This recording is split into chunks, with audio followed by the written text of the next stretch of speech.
नमस्कार, स्वागत है आपका चुनाव आज तक पर। मैं हूं रवीश पाल सिंह। मध्य प्रदेश में प्रधानमंत्री नरेंद्र मोदी तो लगातार दौरे कर ही रहे थे, लेकिन अब सुर्खियों में है गृह मंत्री अमित शाह का दौरा। ये सुर्खियों में इसलिए है क्योंकि पहली बार अमित शाह एक दो नहीं बल्कि पूरे 3 दिन मध्य प्रदेश में बिताकर जा रहे हैं। और इन 3 दिनों में अमित शाह ने चुनावी सभाओं से खुद को दूर रखा। वो ज्यादातर ध्यान केंद्रित कर रहे थे उन कार्यकर्ताओं के बीच में भारतीय जनता पार्टी के जो टिकट वितरण के बाद से नाराज हैं, असंतुष्ट हैं, बगावत कर सकते हैं, भाजपा को नुकसान पहुंचा सकते हैं। तो हमारा आज का विश्लेषण इसी पे है कि गृह मंत्री अमित शाह ने जो 3 दिन मध्य प्रदेश में बिताए हैं उससे आगामी विधानसभा चुनाव में भाजपा को क्या हासिल हुआ। दरअसल अमित शाह ने 3 दिनों के इस दौरे में मध्य प्रदेश के अलग अलग संभागों में जाकर के कार्यकर्ताओं के साथ बैठकें की हैं।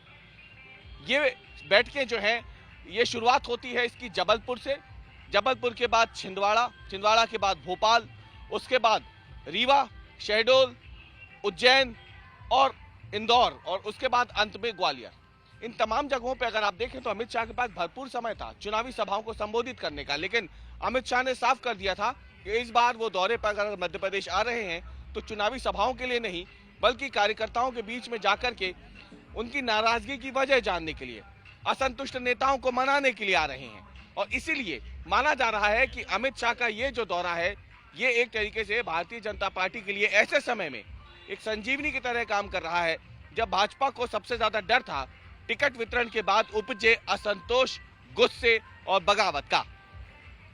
अमित शाह ने इस पूरे दौरे में अगर आप देखें तो छिंदवाड़ा और उज्जैन को छोड़ दें तो बाकी सब जगहों पे उन्होंने कार्यकर्ताओं की नब्ज टटोली है, नाराज नेताओं से मुलाकात की है, टिकट जिनका कट गया उनको मनाया है। ये तो अमित शाह ने अपने स्तर पे किया, लेकिन इसके अलावा उन्होंने हर कार्यकर्ता से यही कहा है कि वो आने वाले 20 दिनों तक बाकी सब कुछ भूल भाल के संगठन के लिए काम करें, हर बूथ पे जाके काम करें, क्योंकि आखिरकार में जो बूथ तक मतदाताओं को ले जाने में सफल होगा वही पार्टी चुनाव जीतेगी। अब इसकी शुरुआत जबलपुर से हुई थी अमित शाह के दौरे की। तो आपको बताया कि जबलपुर ही वो इलाका था जहां पे सबसे पहले बगावत की तस्वीर भाजपा में निकल के सामने आई थी, उग्र रूप की। जब 5वीं सूची जारी होने के बाद जबलपुर से टिकट कटा, प्रभात साहू हैं या फिर हम बात करें धीरज पटेरिया हैं, तो आरोप ये लगा कि जब जो चुनाव प्रभारी हैं मध्य प्रदेश भाजपा के भूपेंद्र यादव, जब वो 5वीं सूची जारी होने के बाद जबलपुर गए तो उग्र कार्यकर्ताओं ने उन्हें घेर लिया, जमकर धक्का मुक्की हुई, झूमा झटकी हुई। बमुश्किल भूपेंद्र यादव को वहां से निकाल के सुरक्षित कमरे तक ले जाया गया अंदर, लेकिन इस बीच में कविता पाटीदार के जो गनमैन थे वो भीड़ के हत्थे चढ़ गए, भीड़ ने उनकी पिटाई कर दी। आरोप लगा कि भाजपा में उपजे असंतोष की एक तस्वीर है और ये जमकर वायरल हुई। पूरे देश में यही संदेश गया कि भाजपा में सब कुछ ठीक नहीं चल रहा है। टिकट वितरण ऐसा हुआ है कि अब कार्यकर्ता बड़े नेताओं, केंद्रीय मंत्रियों तक को धक्का मुक्की करने में उतारू हो गए हैं। अब अमित शाह के मन में यह संदेश था और इसीलिए उन्होंने अपने इस दौरे की शुरुआत सबसे पहले उसी जबलपुर से की जहां पे से प्रदर्शन की सबसे उग्र तस्वीर सामने आई थी। अमित शाह ने वहां पे नाराज नेताओं से मुलाकात की। जिन नेताओं के ऊपर ये आरोप लगे थे कि उनके समर्थकों ने झूमा झटकी की है केंद्रीय मंत्री के साथ, भूपेंद्र यादव के साथ, प्रभारी के साथ, उनसे मुलाकात की अमित शाह ने, उनके गुस्से को ठंडा किया।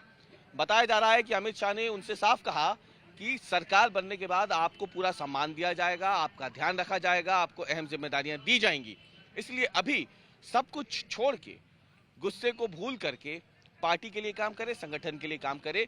अगर आप ये करेंगे तो पार्टी आपकी सेवाओं को आगे ध्यान में जरूर रखेगी। ये बातें अमित शाह ने कही है और अमित शाह ने लगभग सभी जगह यही बातें जो है सामने रखी।